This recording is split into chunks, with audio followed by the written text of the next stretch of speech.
The security guard's hand landed on my shoulder so hard that my coffee cup slipped right out of my fingers and hit the floor. I stood there in the middle of the hospital corridor, watching the brown liquid spread across the white tiles, and I could not make sense of what was happening. The guard, a young man maybe 25 with an apologetic look on his face, said something I could not hear at first because the blood was rushing too loud in my ears. "Ma'am, I need you to come with me." I looked up. Down the hallway, standing outside the surgical waiting room with her arms crossed and her chin lifted, was my daughter-in-law. She was watching me the way you watch something you have already decided to throw away. My son was in surgery. His appendix had ruptured 4 hours ago, and his wife had just called security to have me removed from the hospital. What would Emmett say when he woke up and found out what she had done while he was under anesthesia? That was the only thought I had, as the guard gently steered me toward the elevator. What would my son say? "My name is Winifred Cassidy. I am 63 years old. I taught 4th grade for 31 years. I keep a small garden in my backyard, mostly tomatoes and one stubborn rosebush that refuses to die no matter how cold the winter gets. I raised my son alone after his father passed when Emmett was 11, and I would walk through fire for that boy without a second thought. I did not expect the worst moment of my life to happen in a hospital hallway over a cup of spilled coffee. Let me go back to where this started. Because none of what happened that afternoon came out of nowhere. Emmett met Kendall 2 years ago at a work conference. He called me the night after, and his voice had that particular sound, bright and nervous all at once, that I recognized from when he was a teenager and trying to tell me something he thought I might worry about. "Mom," he said, "I met someone. I think she might be the one." I sat down at my kitchen table and smiled, because that is what you do. I told him I was happy. And I was. I just did not know yet what kind of happiness I was walking toward. The first time I met Kendall was at a dinner Emmett arranged about 3 months into their relationship. She was polished, beautiful, even. She laughed at all the right moments and asked me questions about teaching, about my garden, about the town I had lived in for 40 years.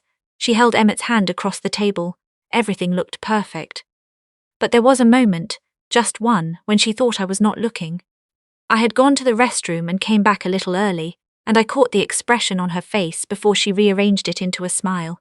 She was looking at Emmett with the kind of patience you show a child who is taking too long to do something simple. It was there for only a second, and then it was gone. I told myself I was reading too much into nothing. Mothers do that. We always think we see things. Over the next year, Emmett called less. Not dramatically less, not the kind of change you could point to and say, "There, that is the problem."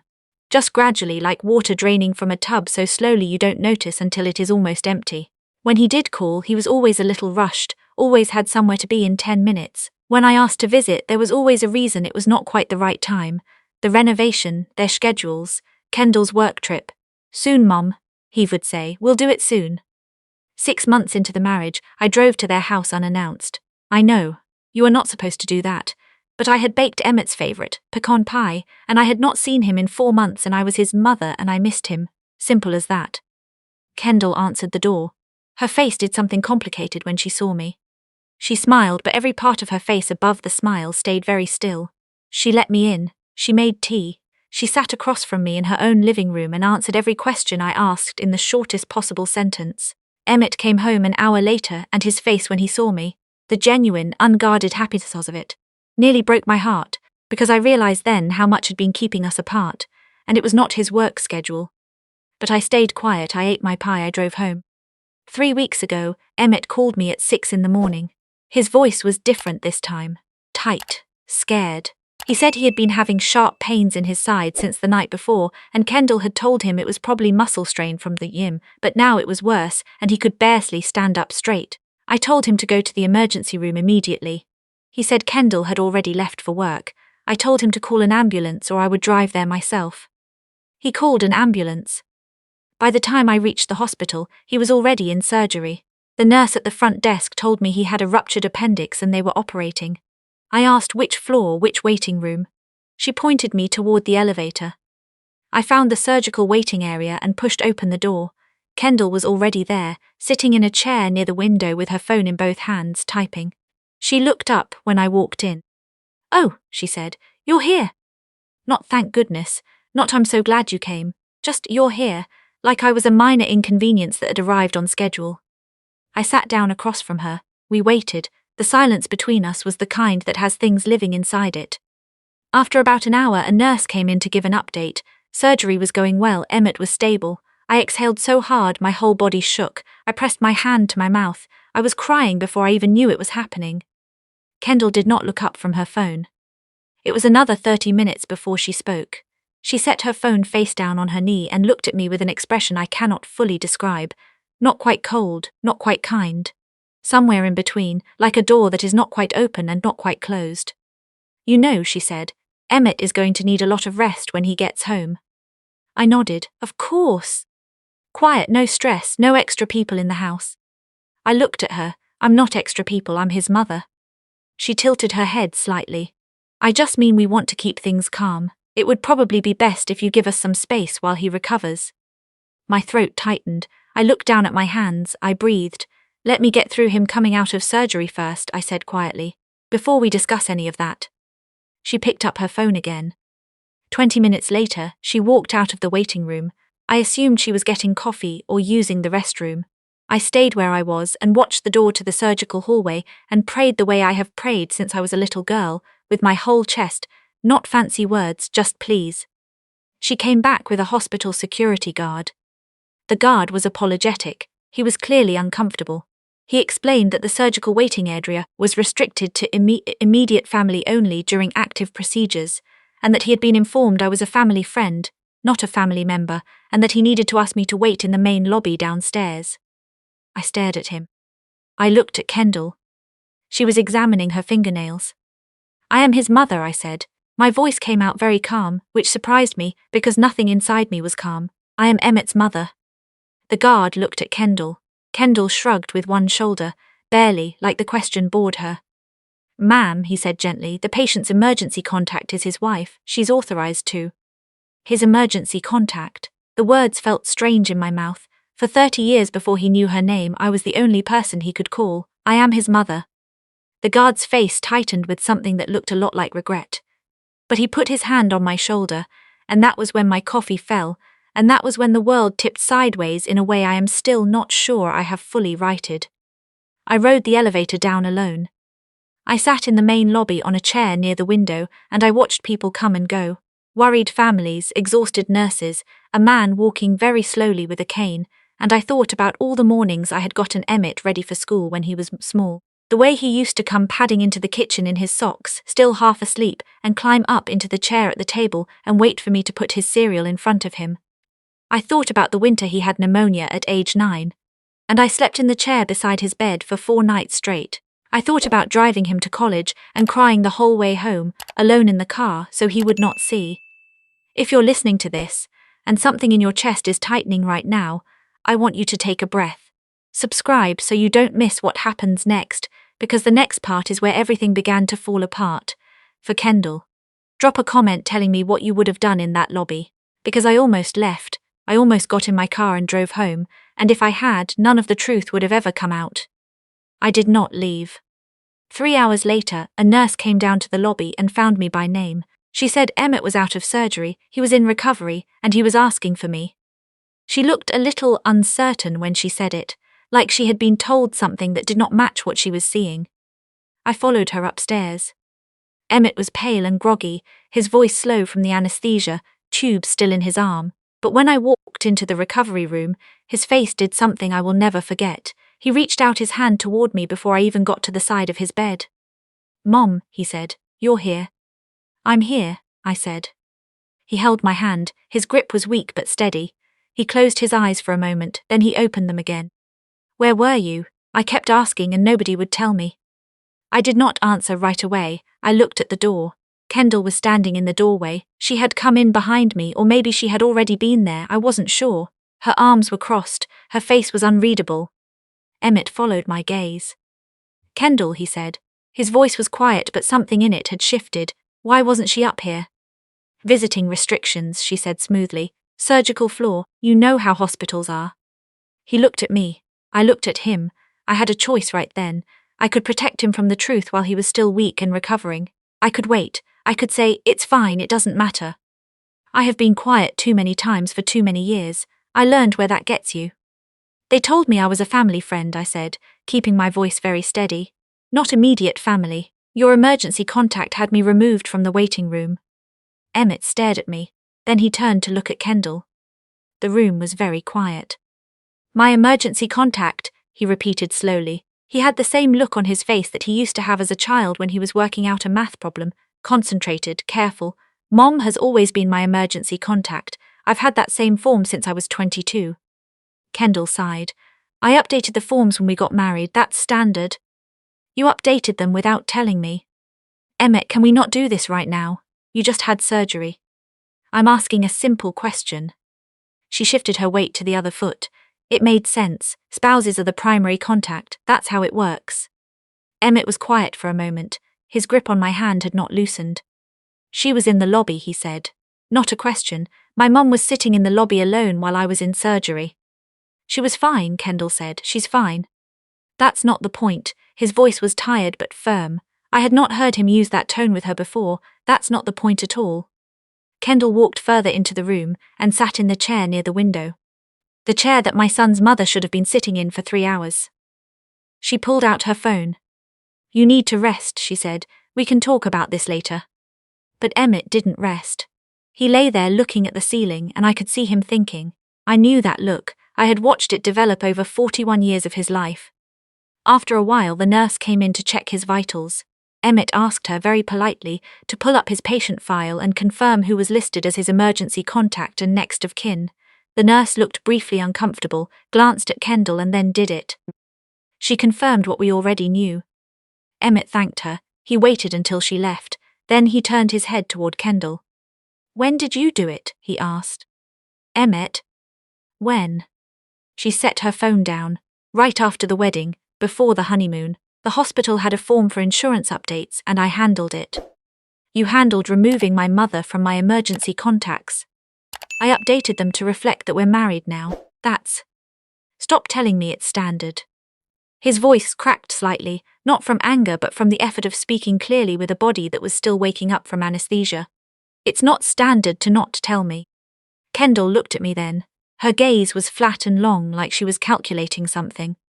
I've been trying to protect this marriage, she said finally. That's all I've ever done. Emmett frowned. Protect it from what? She hesitated, and that hesitation was everything. In that silence, I understood that what came next was not going to be small. From interference, she said quietly. Emmett's jaw tightened. From my mother. She didn't say yes, she didn't have to. If you're still here, I need you to subscribe right now, because what she said next, in that hospital room, while my son was still attached to an IV and his surgical site was still being monitored, is the part that changed everything. Leave a comment. Tell me, do you think she knew exactly what she was doing from the beginning? Because I do. I believe she knew from the very first dinner. Your colleagues respect you more now, Kendall said. You know that. You've moved up in the last year. You got the Henderson account. That didn't happen by accident. Emmett stared at her. What does that have to do with anything? She folded her hands in her lap. I spoke to people at your firm. At the industry dinners we attended, I shaped how they saw you. Shaped how? Men who are close to their mothers are seen as dependent. The word came out precisely, like she had said it before, in her own head many times. It's unfair, but it's true. I told certain people that you'd grown past that you were decisive, unattached. The monitor beside Emmett's bed beeped steadily. Outside in the corridor, someone was wheeling a cart. Everything was normal, nothing was. You told people I was estranged from my mother, Emmett said. I told them you were your own man. Those are not the same thing. His voice had gone very quiet. That was more frightening than if he had raised it. What exactly did you tell them? She looked at the window. That your relationship with her had naturally evolved. That you were focused on your own family now. That you didn't depend on. Stop. He closed his eyes, he breathed, he opened them again. Look at me. She looked. You built my career on a lie about my mother. She lifted her chin. I built your career on an image that works. You can be angry about the method, but you're not angry about the promotion. Don't tell me what I am. She turned to me then, and the calculation in her eyes was fully visible now. No more softness, no more smoothing. Just the actual thing underneath, which was cold and deliberate and had been running beneath the surface of this entire marriage. You never should have come today, she said to me. If you had stayed home, this wouldn't be happening. I heard those words and something inside me settled, a strange stillness, the kind that comes after a long storm. I came, I said, because my son was in surgery. He would have been fine. I know he would have been fine. I came anyway, because that is what mothers do. She shook her head slowly, like I had said something that tired her. This is the problem. This is exactly what I've been managing for 2 years. He is not your little boy anymore. I know that, I said. He is my adult son, and what you did today has nothing to do with that. You had me removed from this hospital. You told his colleagues he was estranged from me. That is not about healthy boundaries, that is control. The word landed in the room and stayed there. Emmett said nothing. He was watching his wife with the expression of someone who is seeing a photograph develop, watching the shapes emerge that were there all along, just invisible until now. There is something else, I said. I did not plan to say it in that room, but the truth does not always wait for the right moment. Emmett, there is a joint savings account, from when you were in college. I never closed my name off it because we forgot and it never mattered. I paused. I received a notification 3 months ago that there had been a withdrawal. $11,000. I thought it was a bank error. I called the bank, and they said the withdrawal came from the secondary account holder. Emmett turned to Kendall very slowly. Her face had gone still. It was a loan, she said. I was going to replace it. From my mother's account. It was a joint account, technically. It was her savings. His voice broke on the last word. It was her emergency fund. You went into my mother's savings account and took $11,000 and you did not tell me and you did not ask her. I handled it, she said. Her voice had taken on a different tone now, not smooth anymore, not calculating, defensive, cornered. I always handle everything someone has to. You handle everything, Emmett repeated, and he said it the way you repeat something back to make sure you have understood it correctly. You handle my contacts, you handle my colleagues, you handle mother's bank account, you handle my image. He was quiet. What haven't you handled, Kendall? She opened her mouth and then closed it. What part of my life is actually mine? The monitor beeped. Somewhere down the hall, a phone rang twice and stopped. She stood up. She was still trying. I could see it, trying to find the angle that would work, the sentence that would reset the room. She had always been able to find it before. It had worked for 2 years. She looked at my son's face and she searched for that angle and she did not find it. I did what I thought was best for us, she said. You did what was best for you, he said, and you did it at my mother's expense, at her dignity, at her savings, at my trust. She picked up her bag from the floor beside the chair. She straightened her jacket. I'm going to get coffee, she said. We can discuss this when you're not emotional. She walked out of the room. Emmett watched the doorway for a long moment after she left. Then he turned to me. His eyes were wet, but he was holding it together the way he had always held things together. With great effort and very quietly, the same way he had cried at his father's funeral, standing straight, jaw locked, tears just making it out. Mom, he said, I'm sorry. I shook my head. You didn't know. I should have seen it. She was careful, I said. She was very careful about what she let you see. He looked down at his hand, which was still wrapped around mine. The money, he said, I'll fix that. The money doesn't matter right now. It matters. He raised his eyes to mine. She stole from you. Yes, I said, she did. He nodded slowly, like something had finished settling into place. I need to make some calls, he said. When I'm out of here. To the firm, to the bank, I need to know exactly what she's done and exactly how far it goes. You don't have to do all of that today. I know, a small tired smile crossed his face, but I'm going to. That was 3 weeks ago. Emmett spent 5 days in the hospital, and his recovery at home has been slow, the way appendix surgery recovery always is. Kendall moved back to her sister's house the day after the hospital, before he was even discharged. I have been helping him, bringing meals, picking up prescriptions, sitting with him on the back porch in the evenings the way we used to before she came along. There is a lot of quiet between us. Some of it is grief. Some of it is something else, something older and steadier, the kind of thing that doesn't need words. The bank has confirmed the withdrawal and the matter is being reviewed. His firm knows the truth now. Several of his colleagues, it turns out, had never believed the story Kendall told anyway. One of them told him quietly that it had always seemed off. Kendall has sent 3 messages. The first one was angry, the second was apologetic, the third one said she was just trying to protect what they had. Emmett read all 3 of them and has not responded to any. I do not know what will happen next. That is not mine to decide. Emmett is a grown man.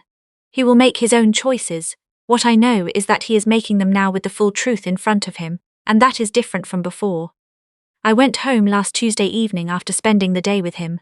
I sat in my garden for a while before going inside, just watching the light change on the tomatoes and the stubborn rosebush that would not die. The air was cool, the whole yard smelled like rain that hadn't fallen yet. I thought about what it means to love someone and quiet about the things that hurt you, because you do not want to be the one who causes trouble. I have done that my whole life.